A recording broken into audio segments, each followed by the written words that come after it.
بسم اللہ الرحمن الرحیم۔ علامہ محمد اقبال اردو کے ایک بلند پایہ شاعر ہونے کے ساتھ ساتھ ہمارے قومی شاعر، ملی رہنما، ایک عظیم فلسفی اور مفکر بھی ہیں۔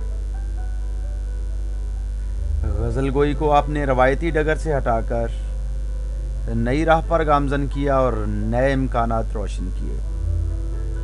نظم میں آپ جدید اور قدیم شاعری کے سنگم کی حیثیت رکھتے ہیں۔ آپ کی تمام شاعری مقصدی پہلو رکھتی ہے۔ غزل میں تکنیک کے حوالے سے جو تبدیلیاں آپ سے منسوب ہیں،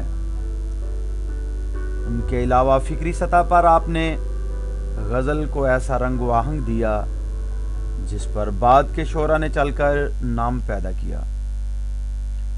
زبان کے حوالے سے آپ نے لب و لہجے اور لفظیات و معنویات میں آپ نے اجتہادی تبدیلیاں کی۔ آپ کی غزلیں پڑھنے سے معلوم ہوتا ہے کہ ہم جہان معنی کی ایک نئی دنیا میں پہنچ گئے ہیں۔ نہ تخت و تاج میں نہ لشکر و سپاہ میں ہے، جو بات مرد قلندر کی بارگاہ میں ہے۔ اس شعر میں اقبال نے مرد قلندر کی بارگاہ کو کسی عظیم الشان بادشاہت، لشکر و سپاہ، طاقت و ستوت، ان تمام چیزوں پر فوقیت بخشی ہے۔ مرد قلندر سے مراد جو شخص خود شناسی اور خدا شناسی کے تمام مراحل طے کر کے نیابت الہی کے درجے پہ فائز ہو چکا ہو، ایسے مرد قلندر جو خدا تعالیٰ کے متقی اور پرہیزگار بندے ہیں، جو لطف ان کی صحبت میں ہے وہ دنیا میں کہیں اور نہیں مل سکتا۔ ان بندوں کی نگاہ منزل مراد کا پتہ دیتی ہے۔ ان کے در سے فیض پانے والوں کی تقدیریں بدل جاتی ہیں۔ بقول شاعر، کوئی اندازہ کر سکتا ہے اس کے زور بازو کا، نگاہ مرد مومن سے بدل جاتی ہیں تقدیریں۔ جو قلبی سکون، روحانی پختگی اور خدا کا قرب مرد قلندر کے ہاں ملتا ہے، وہ دنیا کے مال و دولت میں موجود نہیں۔ در حقیقت اقبال تخت و تاج کو محض دنیا داری کے حصول کا ذریعہ قرار دیتے ہیں۔ دنیا کی طاقت، ستوت، مقام و مرتبہ اس وقت بے معنی ہو جاتا ہے جب انسان محض ظاہر پر توجہ دے اور اس کا باطن بالکل خالی ہو۔ لہذا اقبال کے نزدیک مرد قلندر جو فقر، قناعت پسندی، جرأت مندی اور خودی کی صفات کا حامل ہوتا ہے، ایسے شخص کی صحبت انسانی شخصیت پر مثبت اثرات ڈالتی ہے۔ بقول شاعر، حالات کے قدموں میں کبھی قلندر نہیں گرتا، ٹوٹے بھی ستارہ تو زمین پر نہیں گرتا۔ گرتے ہیں بڑے شوق سے سمندر میں دریا، لیکن کسی دریا میں سمندر نہیں گرتا۔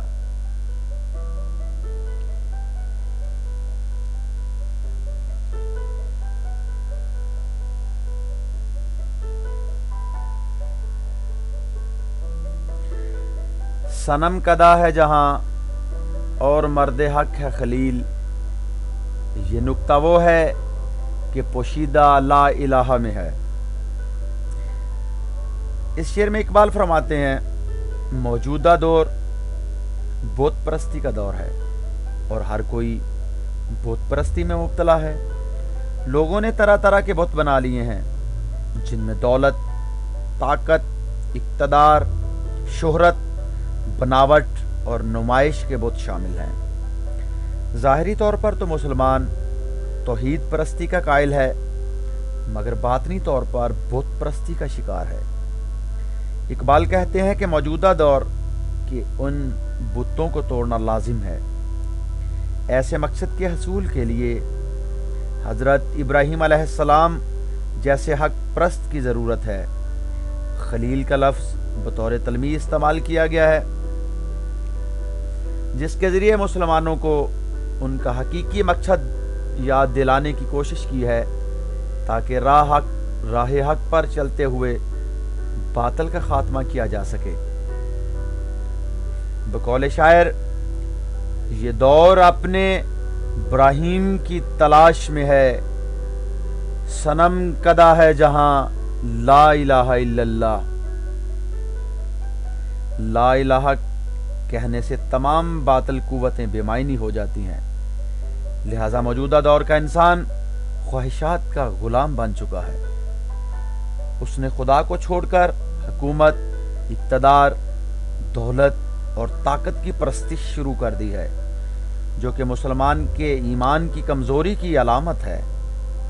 اقبال کہتے ہیں کہ آج بھی ایسے مرد حق کی ضرورت ہے جو اس ظاہری و باطنی تضاد کا خاتمہ کرے۔ آج بھی وہی گمراہی نظر آتی ہے جو حضرت ابراہیم علیہ السلام کے دور میں تھی۔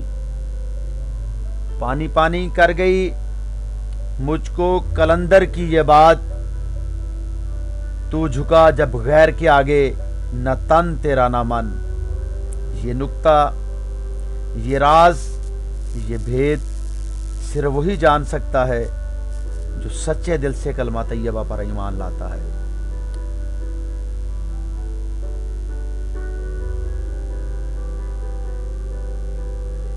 وہی جہاں ہے تیرا جس کو تو کرے پیدا، یہ سنگ و خشت نہیں جو تیری نگاہ میں ہے۔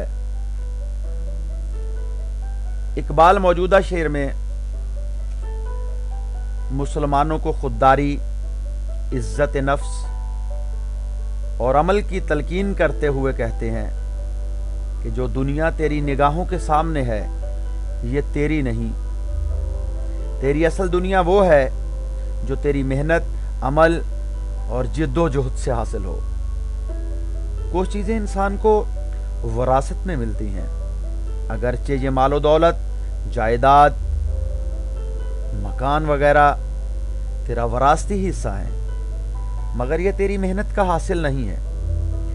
اقبال در حقیقت خودداری و خود انحصاری کی تلقین کرتے ہیں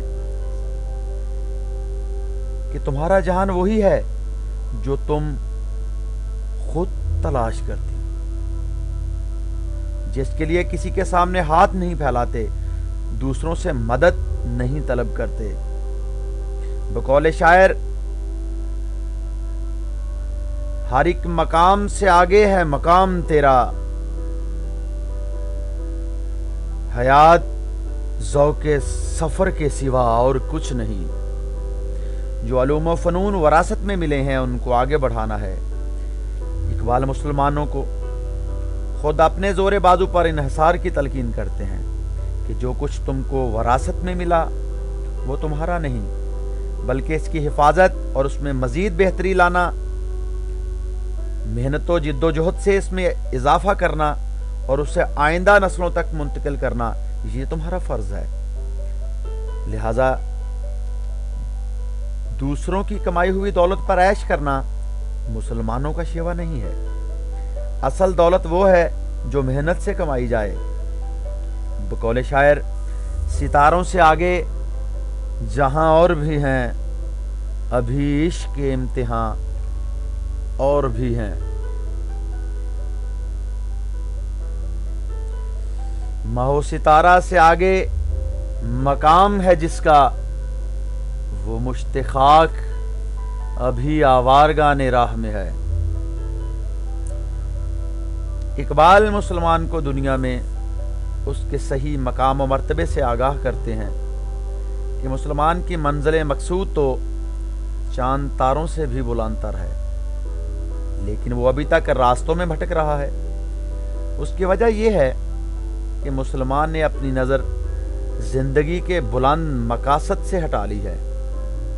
اس شعر میں اقبال نے مسلمانوں کے دور زوال کی بات کی ہے کہ وہ انسان جس کی تخلیق مٹھی بھر خاک سے ہوئی ہے، اس کی سرشت میں خدا نے دنیا کی تسخیر کی صلاحیت رکھی ہے، مگر انسان اپنے مقاصد سے غافل ہو جاتا ہے جب وہ اس دنیا میں کھو جاتا ہے۔ بقول شاعر، پرے ہے چرخے نیلی فام سے منزل مسلماں کی، ستارے جس کی گرد راہوں وہ کارواں تو ہے۔ اقبال مسلمانوں کو دیکھتے ہیں کہ وہ اپنے مقاصد کو بھول کر راہوں میں بھٹک رہے ہیں۔ ان کا حقیقی مقام و مرتبہ تو آسمانوں کی وسعتوں تک رسائی ہے۔ انسان ہدایت الہی کو چھوڑ کر گمراہ کن راہوں میں بھٹک جاتا ہے۔ اقبال سمجھتے ہیں کہ انسان کو خدا نے خلافت و نیابت کے تقاضے پورے کرنے کے لیے بھیجا، مگر وہ اپنے اصل مقام و مرتبے سے غافل ہے۔ اقبال پر امید نظر آتے ہیں کہ مسلمان ماہ ستارہ سے بلند تر مقام تک رسائی حاصل کریں گے۔ بقول شاعر، عروج آدم خاکی سے انجم سہمے جاتے ہیں کہ یہ ٹوٹا ہوا تارا مہ کامل نہ بن جائے۔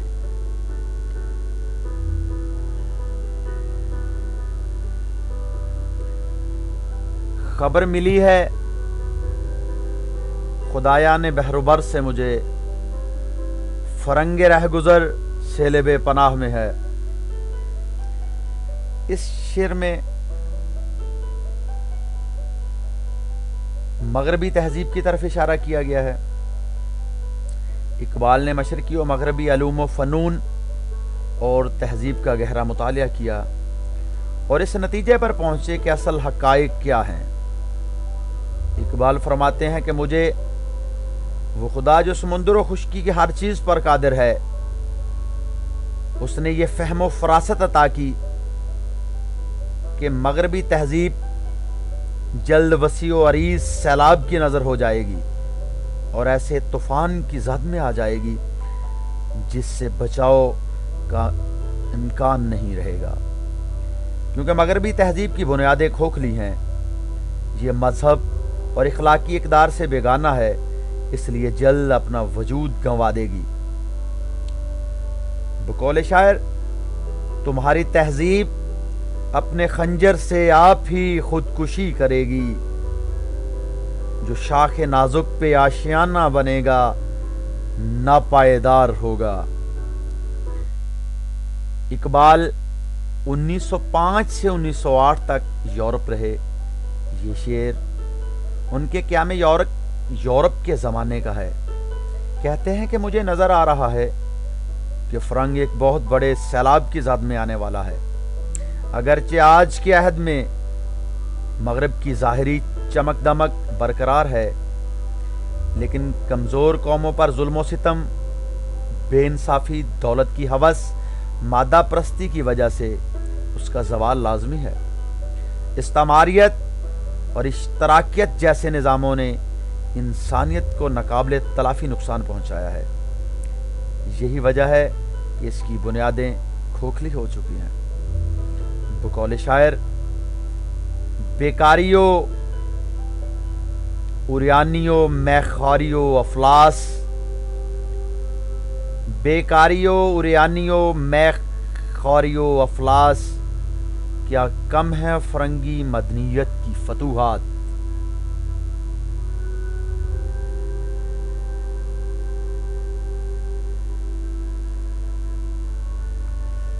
تلاش اس کی فضاؤں میں کر نصیب اپنا، جہان تازہ میری آہ صبحگاہ میں ہے۔ موجودہ شعر میں اقبال امت مسلمہ کو اپنے کلام پر غور و فکر کی دعوت دیتے ہیں۔ در حقیقت اقبال مسلمانوں کی غفلت کو ختم کرنے کے لیے انہوں نے ایسا کلام پیش کیا جس میں دین و دنیا دونوں میں کامیابی کا راز مضمر ہے۔ اقبال کے نزدیک صبح کا وقت عشق آہ و نالہ کی پرورش کے لیے بہت سازگار ہوتا ہے، نیز تمام تر علمی و آگہی کے باوجود جب تک انسان خود شناسی اور معرفت الہی کے مراحل طے نہیں کرتا، اسے دین و دنیا میں سرخ روئی نہیں مل سکتی۔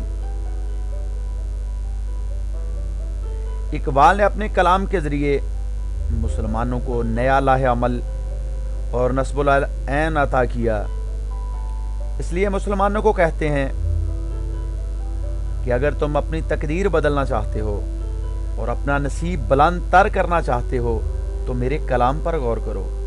اس میں تمہیں نئی سوچ، نئے قوانین اور اصول ملیں گے، وہ اصول جو جدید دور کے ساتھ مذہب کے تمام تقاضوں کو بھی پورا کریں گے۔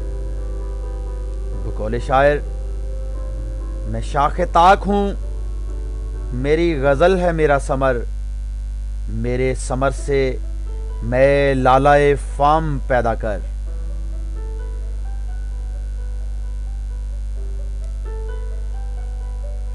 میرے کدو کو غنیمت سمجھ کے بادائے ناب، نہ مدرسے میں ہے باقی نہ خانقاہ میں۔